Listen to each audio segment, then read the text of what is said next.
Demat account কি। Demat account হলো একটি ইলেকট্রনিক অ্যাকাউন্ট যেখানে শেয়ার, বন্ড এবং অন্যান্য সিকিউরিটিসগুলি ইলেকট্রনিক ফর্মে রাখা হয়। কেমন? ডিম্যাট অ্যাকাউন্ট খোলার মাধ্যমে বিনিয়োগকারীরা তাদের সিকিউরিটিসগুলি কাগজের ফর্ম থেকে ডিজিটাল ফর্মে রূপান্তরিত করতে পারে।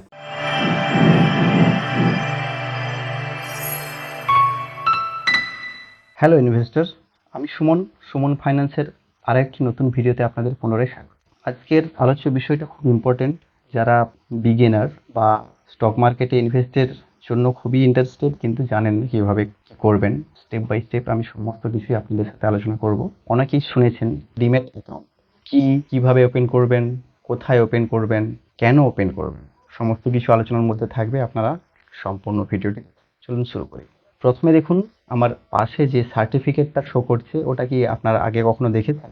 যদি বলেন দেখেননি তাহলে অবাক হওয়ার কিছু নেই, কারণ এই ধরনের সার্টিফিকেটগুলো অনেক পুরনো দিনের। ইদানিং এই ধরনের কিছু হয় না। পূর্বের বেশ কয়েক বছর আগে একটা সময়ে যারা ইনভেস্ট করতেন, আমাদের বাবা বা ঠাকুরদার সময়ে, ওনারা কিন্তু এ ধরনের শংসাপত্র বা সার্টিফিকেট পেতেন অ্যাজ এ প্রুফ হিসেবে যে ওনারা কোন ফান্ডে কত টাকা ইনভেস্ট করেছে। কিন্তু বর্তমানে এগুলো সম্পূর্ণ ডিজিটালি অনলাইনেই হয়, যার জন্য এই ধরনের কোনো সার্টিফিকেটের প্রয়োজন হয় না। তাহলে আমাদের মনে এই ধরনের একটা প্রশ্ন আসতেই পারে, যদি সার্টিফিকেট না পাই তাহলে কোন ভরসাতে, কোন বিশ্বাসে আমরা ইনভেস্ট করব? কোনো প্রমাণ থাকছে না, তাই না? এই প্রশ্নের উত্তরে আসে ডিম্যাট অ্যাকাউন্ট, অর্থাৎ ডিম্যাটেরিয়ালাইজ অ্যাকাউন্ট। তাহলে আমরা প্রথমে জানি ডিম্যাট অ্যাকাউন্ট কি। ডিম্যাট অ্যাকাউন্ট হলো একটি ইলেকট্রনিক অ্যাকাউন্ট যেখানে শেয়ার, বন্ড এবং অন্যান্য সিকিউরিটিসগুলি ইলেকট্রনিক ফর্মে রাখা হয়। কেমন? ডিম্যাট অ্যাকাউন্ট খোলার মাধ্যমে বিনিয়োগকারীরা তাদের সিকিউরিটিসগুলি কাগজের ফর্ম থেকে ডিজিটাল ফর্মে রূপান্তরিত করতে পারে। এই প্রক্রিয়াটি স্টক ট্রেডিং এবং বিনিয়োগকে সহজ ও নিরাপদ করে। এইবার জানবো এই ডিম্যাট অ্যাকাউন্টের যে বেনিফিট বা ফ্যাসিলিটিসগুলো রয়েছে। নাম্বার 1, নিরাপত্তা বা সিকিউরিটি।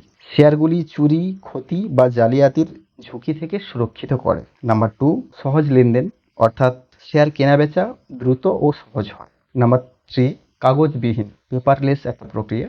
সমস্ত লেনদেন ইলেকট্রনিকলি হয়, ফলে কাগজের প্রয়োজন হয় না এবং সময় কম লাগে। নাম্বার 4, লো কস্ট, খরচ কম। সেটা কীরকম? যেমন এখানে স্ট্যাম্প ডিউটি ও অন্যান্য কাগজপত্রের খরচ কমে যায়। ডিম্যাট অ্যাকাউন্ট খোলার জন্য একজনকে একটি ডিপোজিটরি পার্টিসিপেন্ট অর্থাৎ ডিপির মাধ্যমে আবেদন করতে হয় অনলাইনে, যারা সিডিএসএল বা এনএসডিএল এর সাথে যুক্ত থাকে। এবার এইখানে বেশ কয়েকটা ওয়ার্ড বা শব্দ চলে এসছে যেগুলো আমরা আগে শুনিনি বা অনেকে হয়তো শুনেছি, জানি না ব্যাপারগুলো। যেমন ডিপি, এনএসডিএল, সিডিএসএল, এগুলো নিয়ে আমি আলোচনার মধ্যেই বলবো, আপনারা স্কিপ না করে কমপ্লিট ভিডিওটি দেখুন, বুঝতে পারবেন। এইবার বলি ডিম্যাট অ্যাকাউন্ট কেন খুলবো, খোলার প্রয়োজনীয়তা কী। যেমন যখন আমরা কোনো কিছু কেনাকাটা করি, বাজারে গিয়ে শপিং করি, কেনাকাটা করার পর সেলারের কাছ থেকে একটা রিসিপ্ট বা বিল আমরা পাই বা সংগ্রহ করি, প্রমাণ হিসেবে যে আমরা জিনিসটা দোকান থেকে লিগেল কিনেছি। সিমিলারলি যখন একটা শেয়ারে আমরা ইনভেস্ট করব, কোন ফান্ডে কত টাকা ইনভেস্ট করলাম, তার পরিবর্তে কতগুলো শেয়ার পেলাম যে কোয়ান্টিটি, সেগুলোর প্রুফ হিসেবে আমরা একটা সার্টিফিকেট পেতাম সময়, যেটা বর্তমানে প্রয়োজন হয় না। সেই জায়গাতে আসে ডিম্যাট অ্যাকাউন্ট। কিন্তু ডিম্যাট অ্যাকাউন্ট খোলার সবথেকে বড় প্রয়োজনীয়তা, এখানে পেপারলেস প্রক্রিয়া হওয়ার জন্য বিভিন্ন রকমের ঝক্কি বা বিপদ বা ঝামেলা থেকে আমরা মুক্তি পাই। যেমন একটা পেপার, একটা সার্টিফিকেট লং টাইম, 15 বছর, 20 বছর, 30 বছরের জন্য গুছিয়ে রাখা সমস্যামূলক একটা ব্যাপার। কাগজটা নষ্ট হয়ে যেতে পারে, কাগজটা চুরি হয়ে যেতে পারে, ফ্রড হতে পারে, বা ওটা সহজেই কপি করা যায়, অন্য কেউ ওটার অপব্যবহার করতেই পারে। সেই জন্য সিকিউরিটিটাকে বাড়ানোর জন্য এগুলো আজকে ব্যবহৃত হয় না। আর এখানেই আসে ডিম্যাটেরিয়ালাইজড অ্যাকাউন্ট বা ডিম্যাট অ্যাকাউন্ট। এরপর যে প্রশ্ন আসে, আমরা ডিম্যাট অ্যাকাউন্ট খোলার জন্য কোথায় যাব, চলুন আলোচনা করি। প্রথমে বলুন, আমরা সেভিংস অ্যাকাউন্ট খোলার জন্য সাধারণত কোথায় যাই? ব্যাংকে যাই। বিভিন্ন ব্যাংক রয়েছে, যেমন এসবিআই, পিএনবি অর্থাৎ Punjab national bank, bank of Maharashtra, bank of India, bank of Baroda, HDFC. কিছু সরকারি রয়েছে, কিছু প্রাইভেট রয়েছে, গভর্নমেন্ট ব্যাংক বা প্রাইভেট ব্যাংকও রয়েছে। এই সমস্ত ব্যাংক কিন্তু সেন্ট্রাল ব্যাংক দ্বারা রেজিস্টার্ড, সেটির নাম হলো আরবিআই। যেখানে আমরা ডাইরেক্ট কোনো অ্যাকাউন্ট খুলতে পারি না, ওপেন করতে পারি না, বাট ওই ব্যাংকটি হচ্ছে সমস্ত ব্যাংকের মাথা বা head, reserve bank of India, RBI. ঠিক সেই রকমই সমস্ত ব্রোকারের আন্ডারে বা ব্রোকারের দ্বারা যে পরিষেবা, ডিম্যাট অ্যাকাউন্টের যে পরিষেবা আমরা পাই, তাদেরও কিন্তু একটা হেড রয়েছে। আমাদের ইন্ডিয়াতে দুটি হেড রয়েছে, এদের আমরা কথায় বলি রেজিস্টার্ড ডিপোজিটরি। এগুলি হলো সিডিএসএল এবং NSDL.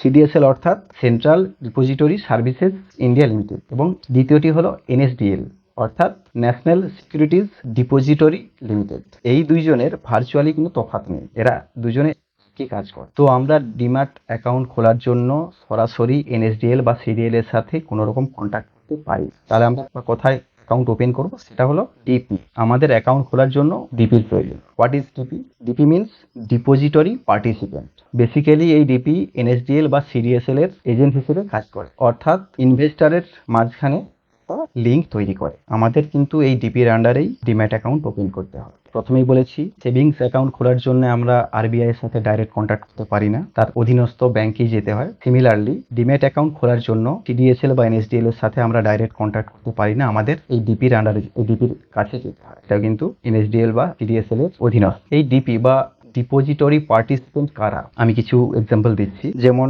Grow, Zerodha, Upstox, Angel ওয়ানের মতো ব্রোকার হতে পারে, অথবা মতিলাল ওসওয়ালের মতো ইনস্টিটিউশন হতে পারে, অথবা এইচডিএফসি, কোটাক বা এসবিআই এর মতো ব্যাংকও হতে পারে। অর্থাৎ এইবার আরো একটি ইম্পর্টেন্ট যে প্রশ্ন আছে, ব্রোকার তো প্রচুর রয়েছে, কোনটা আমাদের জন্য সঠিক হবে। ফার্স্ট বলি, যারা বিগিনার, যারা নতুন প্রথমে এসেছেন, ডিম্যাট অ্যাকাউন্ট ওপেন করতে চাচ্ছেন, বেকার খরচ করার কোনো দরকার নেই, লো বাজেটের মধ্যে আমাদের কাজ করতে হবে। আমাদের সেই ধরনের ব্রোকার চুজ করতে হবে যেখানে ডিম্যাট অ্যাকাউন্ট ওপেন করতে আমাদের কোনো খরচ হবে না, যেখানে অ্যাকাউন্টের মেনটেনেন্স চার্জ 0, এবং যেটা সেবি দ্বারা রেজিস্টার্ড।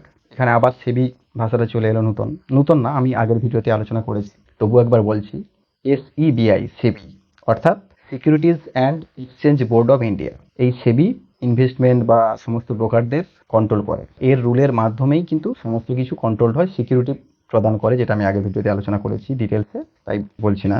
তো এই সেবির আন্ডারে যেন রেজিস্টার্ড হয় ব্রোকার, তাহলেই সেটা সিকিউর হবে এবং আমাদের ইনভেস্টমেন্ট স্ক্যাম হবে না। এবং নেক্সট দেখবেন ব্রোকারের ইন্টারফেস, যেটা সিম্পল নাকি কমপ্লিকেটেড, এটা আপনাদের সুবিধা, সেটাই চুজ করবেন।